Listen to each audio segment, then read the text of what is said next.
오늘 본 말씀을 통해서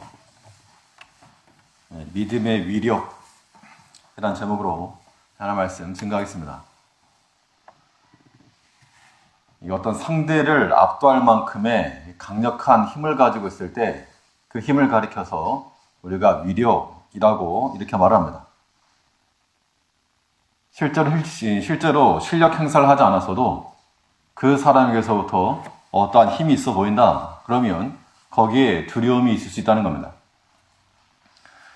북한이 두려워하는 그 미사일 가운데 하나가 타우러스라고 하는 게 있는데, 보통 미사일은 떨어지면 떨어진 자리에서 폭발합니다.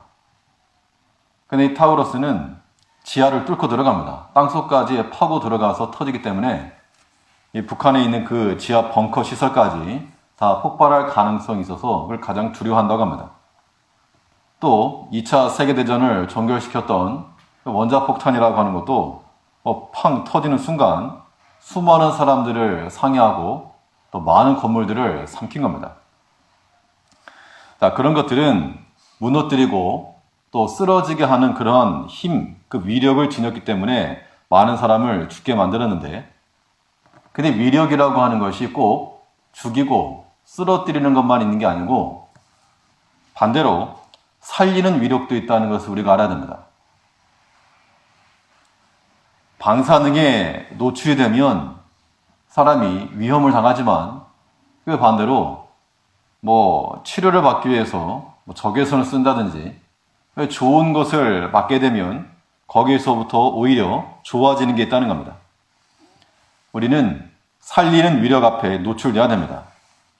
마치 구약에 보면 광야 백성들이 하나님을 원망하고 정갈에 물렸을 때 우리를 살려달라, 구원해달라 했을 때 노스로, 구리로 만든 뱀을 들었고 장대에 달린 그 뱀을 보는 자마다 살리라.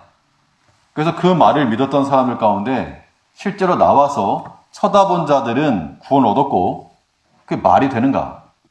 그걸 쳐다본다고 살겠는가? 라고 의심했던 사람들은 보지도 않았고 구원받지도 못했다는 겁니다. 살리는 위력이 마치 이와 같은데, 우리가 하나님 앞에 노출이 되고 또 하나님의 그 말씀 앞에 우리 자신이 드러나게 되면 그곳에서부터 우리가 생명을 얻게 되는데, 우리가 그것을 그런다고 되겠는가? 이런 마음을 갖지 않아야 한다는 겁니다. 무엇이 우리를 살리는가? 우리가 생각을 해봐야 됩니다. 우리가 힘있게 산다고 하지만 도대체 나는 무엇으로 사는가? 돈으로 사는가? 아니면 힘으로 사는가? 무엇이 도대체 나를 살리는가? 우리 자녀들을 살리고 가정을 살리고 또 교회를 살리고 또 이 나라를 살리겠는가? 오늘 본문에서는 믿음이 우리를 살린다 그랬습니다. 믿음이 우리를 살리고 또 믿는 자 아니면 누가 세상을 이기겠는가? 그러면 이 믿음의 위력을 발휘할 때 이 믿음이라고 하는 것을 마치 하나의 미사일이라고, 살리는 미사일이라고 생각하면 이 믿음이 터질 때 어떠한 생명의 역사들이 일어날 것인가? 오늘 본 말씀을 통해서 살펴보도록 하겠습니다. 첫째는 이 믿음이 발휘하게 되면, 믿음이 작동하게 되면 우리 근본이 하나님께로 향할 수 있다는 겁니다. 우리 안에서 믿음이라고 하는 것이 터지고 믿음이라고 하는 것이 정상적으로 작동하게만 하면 우리의 근본이 하나님께로 돌아설 수 있다. 믿음으로 말미암아 우리가 하나님의 자녀라고 하는 것을 인지하고 깨닫게 되면 그때부터 우리 기준이 바뀔 것이고 가치관이 바뀔 것이고 모든 것들이 근본 자체가 하나님께로 향하지 않을 수 없다는 겁니다. 봤으니까, 모르면 모르겠는데 내가 알았으니까, 봤으니까 그것을 우리가 따라가지 않을 수 없다는 겁니다. 1절 말씀을 보시면 요한일서 5장 1절에 예수께서 그리스도이심을 믿는 자마다 하나님께로서 난 자니 또한 내신 이를 사랑하는 자마다 그에게서 난 자를 사랑하느니라. 요한일서 5장 오늘 본문에서 믿음이라고 하는 것과 또 하나님의 사랑이라고 하는 것이 같이 나오고 있는데, 이 믿음이라고 하는 것을 통해서 우리가 하나님의 자녀, 즉 하나님께로서 난 자가 될 수 있다라고 말하고 있습니다. 1절 말씀을 다시 보시면 예수께서 그리스도이심을 믿는 자마다 하나님께로서 난 자니, 우리가 예수 그리스도를 그리스도로 믿으면 그들은 곧 하나님께로서 난 자라, 하나님의 자녀가 되었다라고 하는 말이 되고, 또 우리가 하나님께로부터 나왔다 그 말이기도 하는 겁니다. 이 말씀을 우리가 어떻게 이해할 것인가 하면, 우리가 예수를 믿으면 예수께서 하나님의 아들이시고 그리스도, 즉 우리의 구세주이심을 믿으면, 참으로 믿으면 우리의 근본이 하나님께로부터 시작할 수 있는 것을 말하고 있다는 겁니다. 이것은 우리의 신분의 변화 그 이상입니다. 신분상으로도 하나님의 자녀가 되긴 했지만 단지 하나님의 자녀가 되었다 이곳으로 끝나는 것이 아니고, 하나님의 자녀가 되었으므로 거기서부터 이제 다 바뀌는 겁니다. 다. 신분의 변화라고 하는 것은 단지 어떤 자리에 올라갔다가 아니라 그 자리에 가게 되면 생활 패턴이라고 하는 것 자체가 같이 변하게 되는 겁니다. 우리가 예수를 하나님의 아들로 믿고 그리스도를 믿으면 우리의 근본이 하나님께로서 하나님의 자녀가 되는데, 하나님의 자녀가 되었다는 것은 단지 신분적으로 명목상으로 하나님의 아들이 되었다더라가 아니고, 그와 더불어서 그와 동반하여 하나님께 속한 그러한 신앙적인 모습들이 같이 나와야 될 것을 말하고 있다는 겁니다.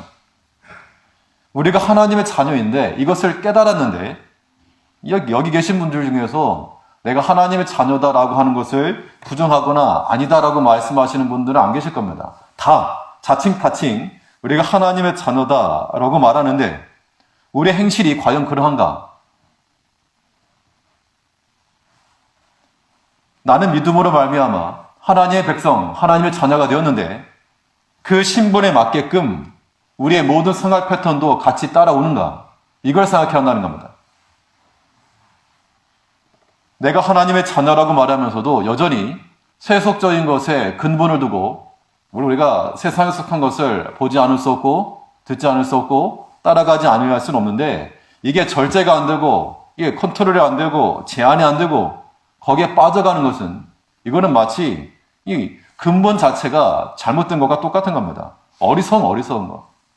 이 어리석음을 떠나서 하나님께서 이해하실 수 없는 일이 되고 만나는 겁니다.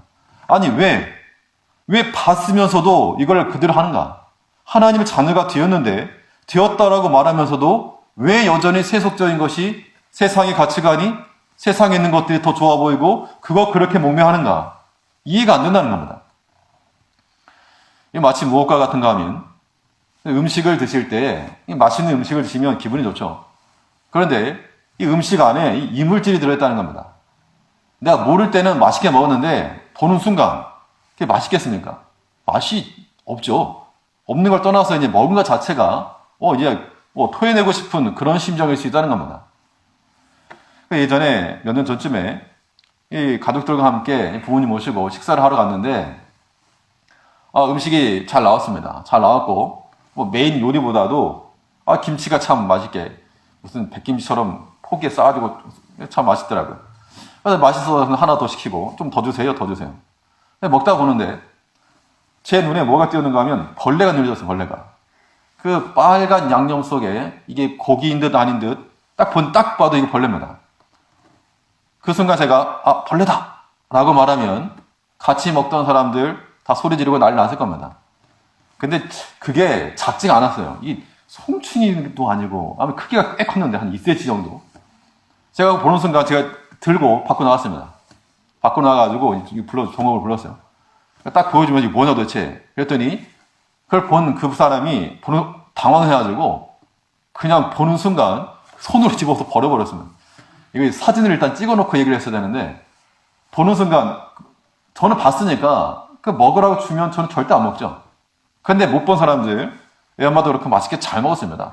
나중에 이제 얘기할까 말까 하다가 안 했는데, 나중에 이제 계산하고 나올 때 이거 어떻게 할 거냐 그랬더니 그냥 가시라고. 또 이제 절반 이상을 먹었는데 그냥 나오기 멀어서 그럼 내가 반만 내겠다 하고 반값에 먹고 나온 적이 있었는데, 아니, 못 봤으면 모를까 봤는데 보고는 못 먹는 겁니다. 우리가 하나님의 자녀라고 하는 그 타이틀이 단지 하나 이름이 아니라는 것, 명찰이 아니라는 겁니다. 예수를 그리스도이심을 믿는 자마다 하나님께로서 났다. 근본 자체가 하나님께로부터 다시금 출발되었다는 것인데 어떻게 다시 돌아가느냐? 아니, 이 송충이 같은 걸 보고 그 김치 또 먹을래? 하나님께서 이해하실 수가 없다는 겁니다. 이것도 단백질이라고 먹을지도 모르지만 사람은 그럴지 모르지만 하나님께서는 아니 하나님의 자녀라고 네가 그렇게 신앙 고백해놓고서 어떻게 그 세상의 것을 더 사랑하고 더 마음을 두고 하나님 말씀을 어기면서까지 그 일을 할 수 있겠는가? 도무지 이해할 수 없다는 것이 하나님의 반응이라고 하는 것을 우리가 알아야 한다는 겁니다. 믿음이 작동하면 믿음이 정상적으로만 작동만 해도 우리에게서 우리 근본이라고 하는 것이 하나님께로 나기 때문에 하나님과 똑같은 마음을 갖는 겁니다. 우리가 세속에 속한 것들을 우리가 접하며 살지만 그런 것들이 나의 전부가 될 수가 없고 그것에 내 마음을 다 빼앗길 수가 없고 그거 하느라고 하나님의 말씀을 버리는 일, 이거는 굉장히 어리석은 일이 된다는 겁니다. 우리가 그런 모습 가져서 안 됩니다. 그러면 우리의 근본이 하나님께로부터 났으면 이제 그것을 아는 사람들, 나의 근본이 하나님께로부터 났다라고 하는 것을 아는 사람은 근본이 하나님이니까 하나님께로부터 오는 은혜와 능력과 힘을 공급받으며 살아가야 됩니다. 우리의 근본이 어디 있습니까? 우리의 근본이 하나님께 있으면 당연히 하나님이 주시는 힘, 아니 자녀들이 뭐 물건 준비물 필요하면 용돈 필요하면 엄마 아빠한테 달라 그러지 옆집 아저씨한테 가서 달라 그러지 않을 거라는 겁니다. 그러면 이상한 거고 우리의 근본이 하나님이요 하나님의 자녀가 되었으면 우리의 필요는 누가 채워주시는가? 나의 아버지신 하나님이 채우신다는 겁니다. 그러면 내가 부족함이 있을 때 어떻게 할 것입니까? 아버지께 나가, 아버지께. 그런데 우리가 명칭으로는 우리 다 하나님의 자녀라고 말은 하지만 하나님을 아버지로 생각을 안 한다는 겁니다. 불효막심한 것, 불효막심한 것. 우리의 근본이 하나님이시라고 하는 것은 마치 하나님이 우리의 집과도 같은 겁니다. 보통 아침이 되면 뭐 직장에 출근하시게 되면 집을 다 나서시죠. 집을 나섰지만 저녁 때 되면 다들 또 집으로 돌아가십니다. 왜냐하면 그 가정이라고 하는 것이 근본이기 때문에 그런 겁니다. 아침에 나왔다가 들어가지 않으면 뭐 가출하는 거. 우리의 근본은 하나님이므로 우리가 하나님께로부터 나와서 활동했으면 세상 가운데 활동했으면 다시 어디로 들어가야 됩니까? 집에 가야죠, 집에. 하나님께로 돌아가 하나님께로부터 다시금 힘을 얻고 은혜를 얻고 위로를 받고 하나님과의 교제 가운데 우리가 들어가야 한다는 겁니다. 이것이 하나님을 근본으로 둔 그런 사람들의 삶의 모습이라고 하는 겁니다. 아침에 나왔다가 저녁에 집에 들어가는 것이 정상적인 것처럼 우리가 세상 가운데 나갔다가 하나님께 다시 들어가는 것, 이것이 정상적이라고 하는 겁니다. 불규칙적으로가 아니라 규칙적으로. 집에 회사 나갔다가 한 달 만에 들어가고 그러면 그건 이상한 거죠. 매일같이. 우리가 주기적으로 매주 주 앞에 나오는 게 마땅하고 또 이 3일마다 주 앞에 나오는 거 마땅하고 또 새벽마다 주 앞에 나오는 거 이게 마땅하고 하나님께 근본을 둔 백성들로서 이게 지극히 마땅하다는 겁니다. 애들이 학교 나가서 그날 저녁 들어와야지 3일 뒤에 오고 일주일 뒤에 오고 그러면 그래도 속 편하실 부모님들 안 계시겠죠. 하나님 그렇다는 겁니다. 왜 일주일 만에 오느냐? 일주일 만에. 왜 며칠 만에 오느냐? 매일같이. 주의 전을 사모하는 마음으로 하나님의 전을 간절히 바라는 마음으로 우리의 모든 발걸음이 다른 곳에 가기 전에 하나님 전에 들려서 함께 기도하는 거 이게 굉장히 중요한 겁니다. 어렸을 때 초등학교 때 그 담당 전도사님께서 그 당시 초등학생이었으니까 바로 이제 위에 학교가 있었는데 학교 끝나고 집에 가기 전에 교회에 들렀다가 기도하고 가라. 설마 그렇다고 해서 기도한 애들 많지 않았습니다. 그런데 그 말을 듣고 한 애들도 있었습니다. 저 같은 애들. 몇 명 안 됐지만 그래도 이제 물론 기도한다고 해서 뭐 얼마나 기도했겠습니까? 가도 조금 앉아있다가 이제 방석 싸움하고 놀기도 하고. 그런데 지나고 놓고 보면 하나님께서 굉장히 그런 것들을 기뻐하셨을 것 같습니다. 지금 우리 초등부 애들이나 뭐 하다못해 중고등학생 애들 그래도 아이들이 학교 끝나고 집에 가는 길에 교회에 들렸다가 기도하고 그러면 얼마나 기특합니까? 막 그런 아이들 보면 제가 막 밥도 사 먹일지도 모르겠고 굉장히 기특한 일이에요. 우리 어린 아이들에게만 해당되는 게 아니고 우리 성인들, 장성한 분들도 마찬가지입니다. 물론 집이 교회에서 너무 멀면 그렇지만 이 근처에 있으면 우리가 들렀다가 일부러 교회 쪽으로 들렀다가 기도하고 하나님 집에 들어간다 그러면 하나님이 기뻐하지 않으실까? 입장을 바꿔놓고 생각해보자 그 얘기입니다. 제가 목사니까 이제 뭐 좋은 얘기 하려고 이런 말 하는 게 아니고 성도님들 교회 와서 왔다 가는지 안 가는지 제가 어떻게 합니까?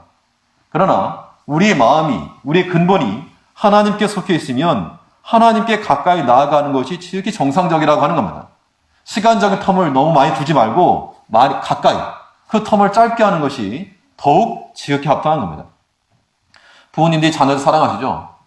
자녀 사랑하니까 오늘도 뭐 오늘 신방도 갔다 오는 길에 하시는 말씀이 애들 보는 게 이제 손자 손녀를 보는 게 힘들어서 오면 반갑고 가면 더 반갑고 그런데 하나님께서 우리를 대하실 때는 오면 반갑고 가면 안 반갑고 항상 오고 항상 가까이 주의 전을 사모하는 그 열심이 우리 주님을 삼킨 것과 같이 우리가 하나님의 전을 사모하는 심정을 가지고 내 근본에 하나님께 속했으니까 하나님의 집에 가서 밥을 먹고 남의 집 가서 말고 하나님의 집에 와서 우리 위로를 얻고 힘을 얻고 이런 것이 지극히 합당하다는 겁니다. 이것이 우리의 근본이 하나님께로 향한 자의 모습이라고 하는 겁니다. 그렇기 때문에 우리는 자기 자신의 중심에서 하나님 중심으로 항상 바꿔가야 됩니다. 사람이 믿음이 있다라고 말하지만 점점점 믿음이 많아질수록 점점점 신앙생활 오래 할수록 점점 이 교회의 신앙의 이력이 깊어질수록 자기 중심이 되어가기 쉽습니다.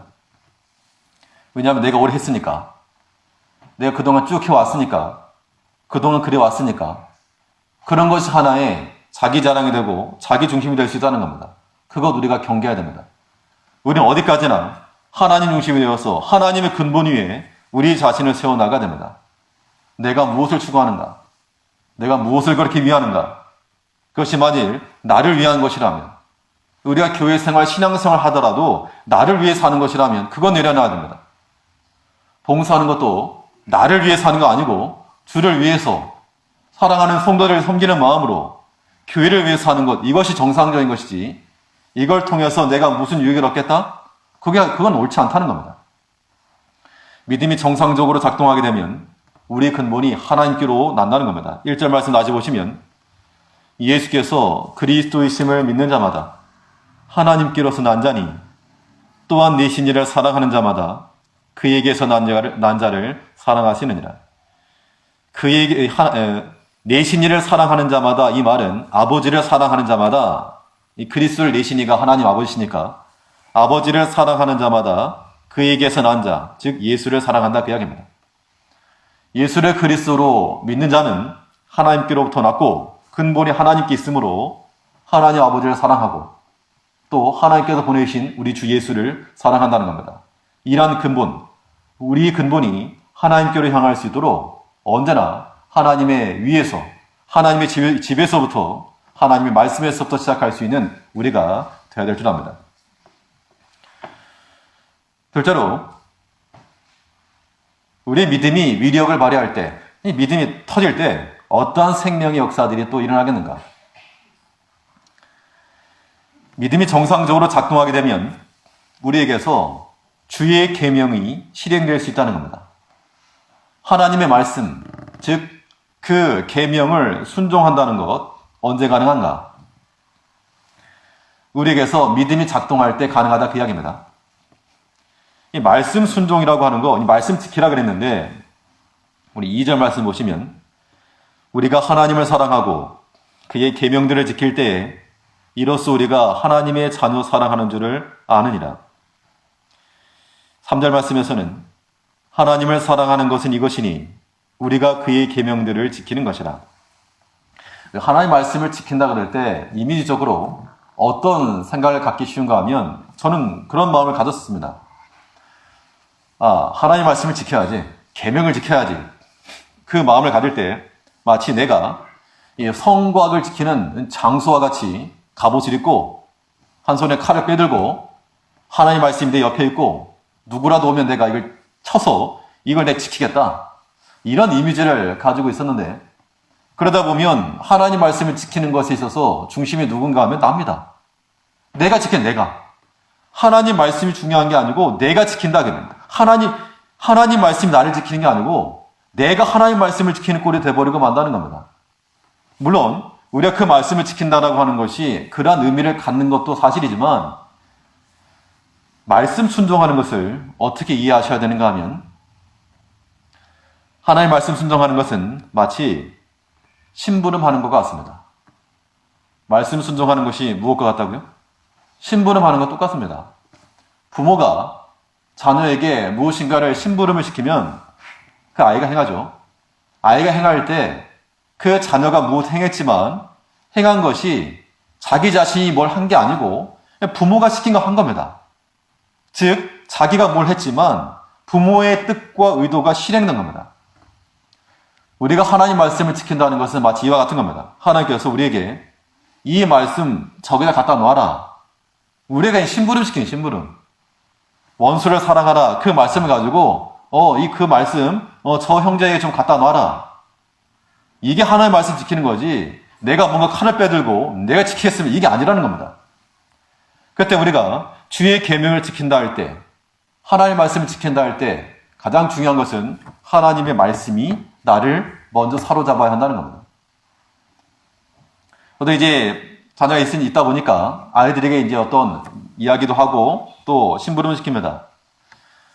우리가 어떤 하나님의 말씀을 듣는데 어떤 말씀이 자꾸 반복적으로 들려온다. 이거 어떻게 이해하시겠습니까? 물론 이제 설교자가 똑같은 말을 반복하면 그럴 수 있지만 그런 거 말고 설교 본문도 다르고 뭐 내용도 다른데 자꾸 비슷한 류의 말씀이 들려온다. 이거 어떻게 이해하실 건가 하면 굉장히 위험한 것으로 인식을 하셔야 됩니다. 왜 그런가 하면 아이에게 만일 책상에 있는 책 좀 저기로 갖다 놔라. 이렇게 만약에 처음에 이렇게 얘기를 합니다. 그러면 자녀에게 하는 말이니까 아들, 딸들이고 하니까 좀 아이 좀 어리고 그러면 뭐 공주님 책 좀 갖다 놓으세요. 뭐 좋게 이렇게 얘기하겠죠. 그런데 말을 안 듣습니다. 부모가 말을 시켰는데 안 들으면 어떻게 되는가 하면 이제 이름을 부르죠. 얘야 좀 갖다 놔라. 그래도 안 듣습니다. 지가 하느라고. 그럼 이번에는 이름에다가 성까지 붙입니다. 최 누구야 이렇게. 저 딸내미 있어 최선이라고 하고 그렇고 최진 갖다 놔 이렇게. 처음에 진화하다가 나중에 최진 그런 거죠. 그래도 말 안 들으면 이름 안 부르고 야. 그래도 말 안 들으면 이제 욕은 안 하지만 이제 매가 나가는 거죠. 부모 입장에서 어떤 것을 주문하고 명했는데 이게 실행되지 않으면 반복해서 나가는 거죠. 우리가 때로 하나님의 말씀이 반복해서 들려온다는 것은 하나님의 말씀이 참 들려오네 좋게 볼 수 있지만 또 한편으로는 하나님의 임박한 진노가 있다라고 하는 것도 인지하셔야 됩니다.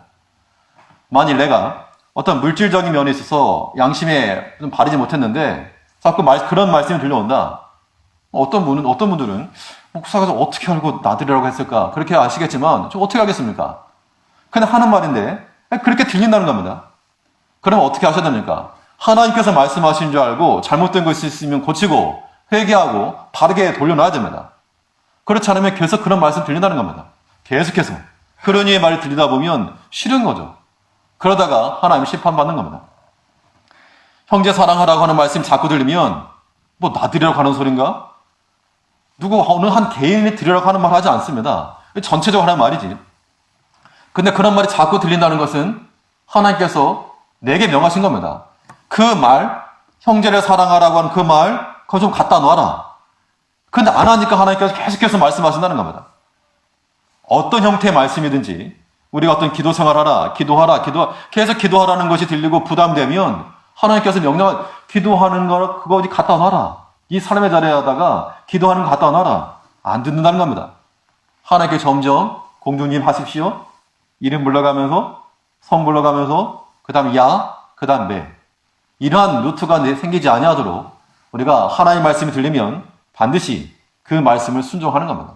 즉 우리가 하나님을 사랑한다라고 말할 때 그 계명을 지킨다는 것은 우리가 칼찬 용사와 같이 다덤벼를 하면서 내가 말씀을 지키는 것이 아니라 우리가 그 말씀에 온전히 사로잡힐 때, 하나님의 말씀에 내가 순종하고자 하는 마음을 가질 때 그 말씀이 나를 지킨다는 겁니다. 우리는 그냥 심부름하는 심부름.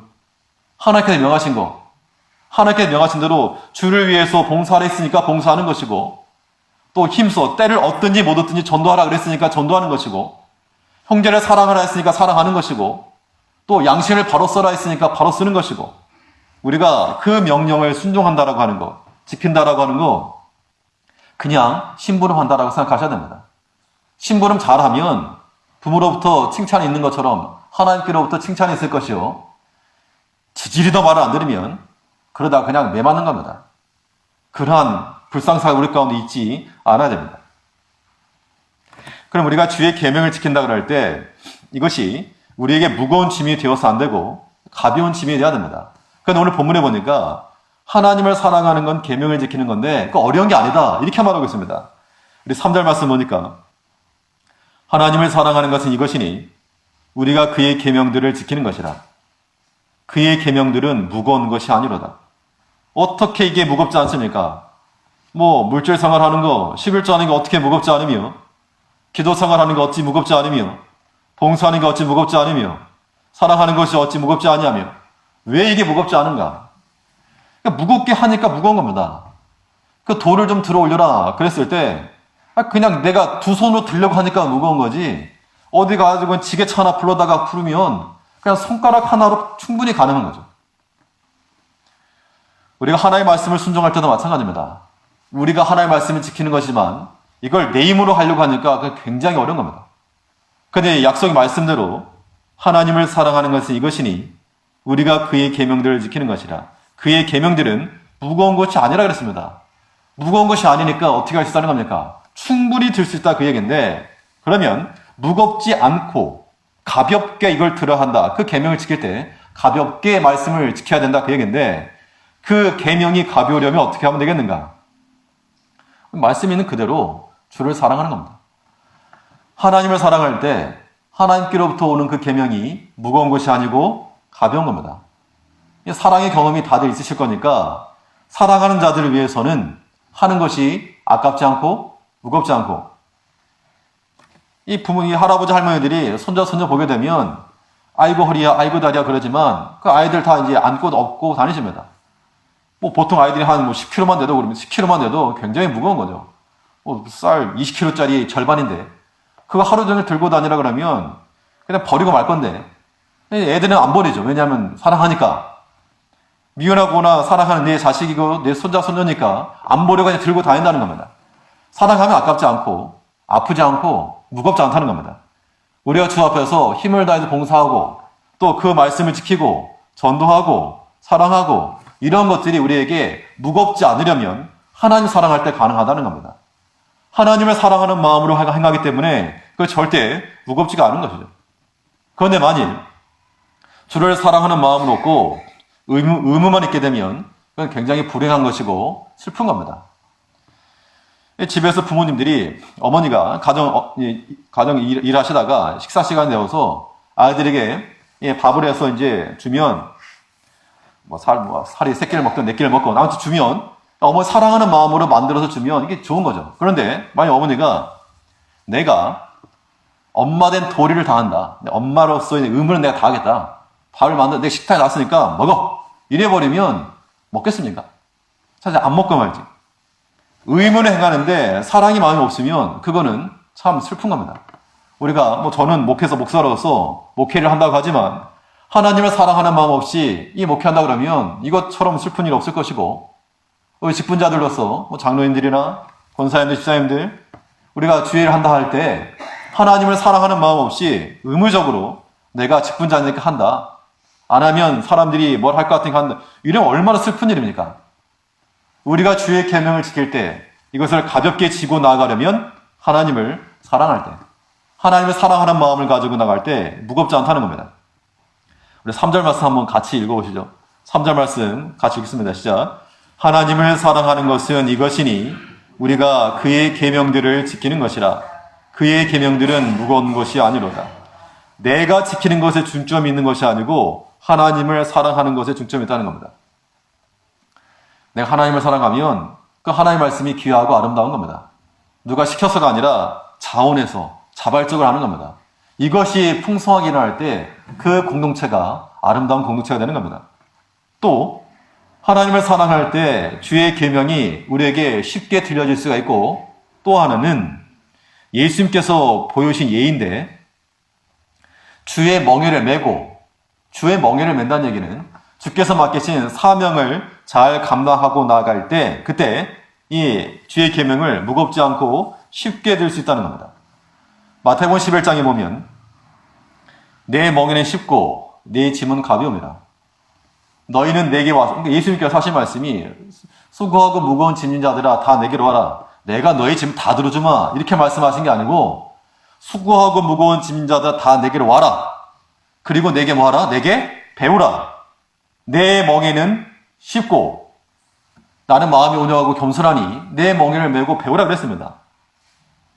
우리의 무거운 짐을 예수님께서 대신 덜어줘서 우리가 가벼운 게 아니고, 주께서 매신 그 멍에, 그 십자가를 우리가 감당할 때 거기서부터 이게 쉽게 갈 수 있다. 쉽게 갈 수 있다. 처음에는 무거웠는데 주의 십자가를 알고 나서 그 사명을 깨닫고 나서는 이게 수월해지더라, 그 이야기입니다. 이건 마치 무엇과 똑같은가 하면 원래 밥숟가락 하나 올려놓고 노는 것과 똑같은 겁니다. 예수님께서 다 하시는 건데, 십자가상 이미 다 완성해 놓으신 건데 우리는 그냥 그 십자가 위에다 숟가락 하나 얹어놓고 우리가 따라가는 것과 똑같은 겁니다. 우리에게 주어진 그 계명이 우리에게서 무겁지 않고 수월하게 지려면 주께서 우리에게 맡기신 그 사명, 그 멍에를 즐거운 마음으로 메야 됩니다. 예수님께서 아버지 뜻을 이루기 위해서 십자가 온전히 걸어가셨던 것처럼 주께서 내게 맡기신 그 사명 감당하기 위해서 때로는 예수님처럼 부당한 평가를 받기도 하고 오해를 받기도 하고 욕을 받기도 하시고 때로는 채찍질을 당하기도 하시고 그런 꼴을 다 당하시면서도 감당하셨습니다. 아버지께서 맡기신 사명 감당하느라고. 우리가 하나님의 교회를 감당하고자 할 때 어떤 일들이 있을지라도 하나님을 사랑하는 마음으로 주께서 맡기신 거 감당하다가 예수님께서 3년 감당하시고 공생에 마치셨습니다. 하나님께서 우리에게 맡기신 그 기간 동안 내가 주의를 감당한다. 오직 그 마음 가지고 나아가게 되면 반드시 그 주의 명령이 우리가 무겁지 않고 수월하고 가볍게 우리가 지킬 수 있을 거라고 하는 겁니다. 사실은 내가 지키는 게 아니고 하나님 말씀이 우리를 지켜주는 겁니다. 우리 믿음이 우리 안에서 작동하게만 되면 우리가 무엇을 실행할 수 있는 겁니까? 주의 계명을 실행할 수 있다는 겁니다. 또 믿음의 위력이 발휘할 때 믿음의 미사일이 우리에게 터지게 되면 어떠한 생명의 역사가 일어나겠는가? 믿음이 작동하게 되면 세상을 이기며 살아갈 수 있다고 그랬습니다. 오늘 본 말씀에 보면 4절에 보니까 대저 하나님께로서 난 자마다 세상을 이기느니라. 세상을 이긴 이김은 이것이니 우리의 믿음이니라. 하나님께로서 난 자마다 하나님께 근본을 두고 있는 자들, 그들은 세상을 이긴다 그랬습니다. 하나님이 거짓말자가 아닌 이상 우리의 근본이 하나님께 있으면 하나님께 힘을 얻고 우리가 하나님께 들어가고 하나님으로 인하여 사는 백성들은 반드시 세상에 대해서 이길 거라고 하는 겁니다. 세상을 이긴다는 것이 무엇인가? 시험이겠죠. 우리를 향해 다가오는 여러 가지 시험이 있을 것인데 그 시험이 어떤 시험일지는 모르나 그 시험을 우리가 능히 이겨낼 수 있다는 겁니다. 언제? 하나님을 사랑하고 우리의 본 바탕이 하나님께 들어가 있고 하나님께로부터 우리가 은혜를 얻고 힘을 얻으면 우리가 세상에 있는 모든 것, 그 어떤 시험이든 이겨낼 수 있다, 그 이야기입니다.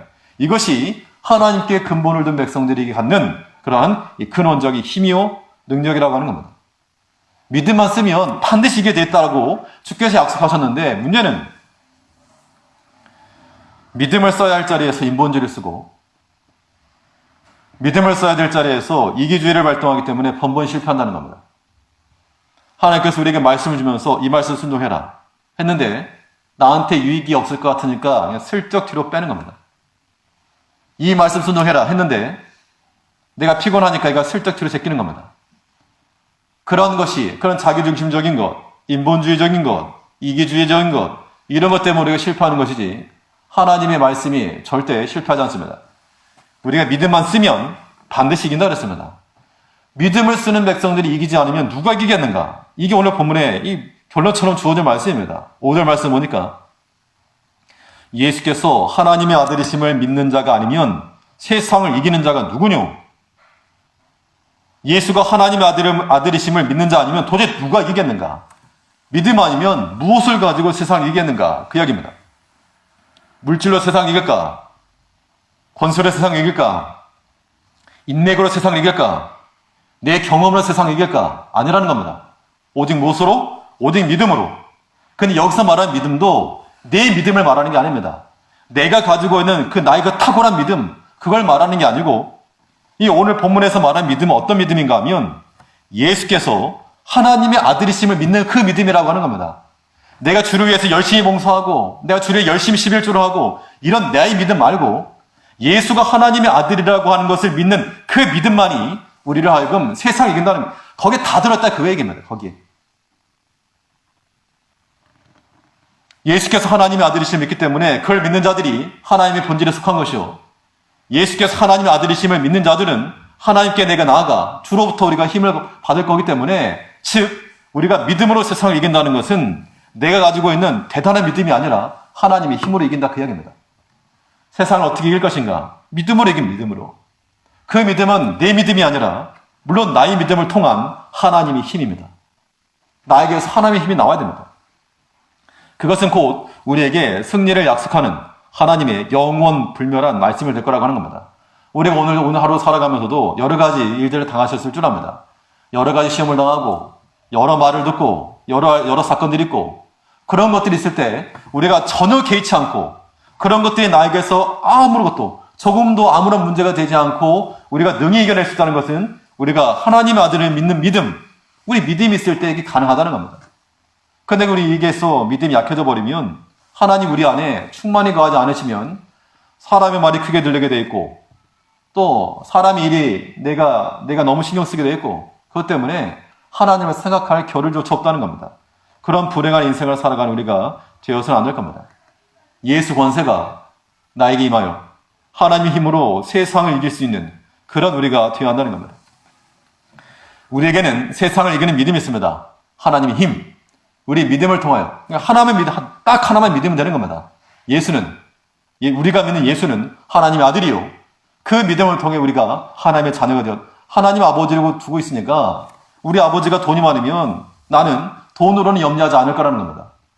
우리 아버지가 큰 권세가 하면 나는 그 권세 아래에 있는 것들에 대해서는 염려하지 않을 거라는 겁니다. 왜? 우리 아버지가 다 책임질 거니까. 우리가 하나님을 어떤 하나님으로 아는가가 중요한 겁니다. 그래서 신앙 고백이 필요한 겁니다. 생명의 구원자로 아는 분은 우리가 세상의 것 두려워하지 않을 것이고, 또 나의 모든 필요를 채우신 하나님을 알면 우리 육신적인 그런 궁핍함 가운데서라도 하나님을 향하여서 담대히 나갈 수 있다는 겁니다. 이것이 우리의 믿음이요, 이것이 세상을 이기는 믿음이라는 겁니다. 이 믿음이 내 믿음이지만 내 힘 자랑이 아니라는 겁니다. 하나님의 힘, 하나님. 그러므로 우리 믿음 안에 하나님이 꽉 차게 들어오실 수 있도록 하나님을 모시고, 그리하여 이 믿음이 작동하여 우리 근본을 하나님께로 돌리고 그 힘으로써 주의 계명을 잘 순종해 나아가고, 또 세상에 대해서 이기며 어떤 시험이라도 다 이겨내며 살아갈 수 있는 믿음의 사람들, 믿음의 위력을 갖는 우리 제일교회 성도 되시기를 간절히 바라겠습니다. 예, 기도하시겠습니다.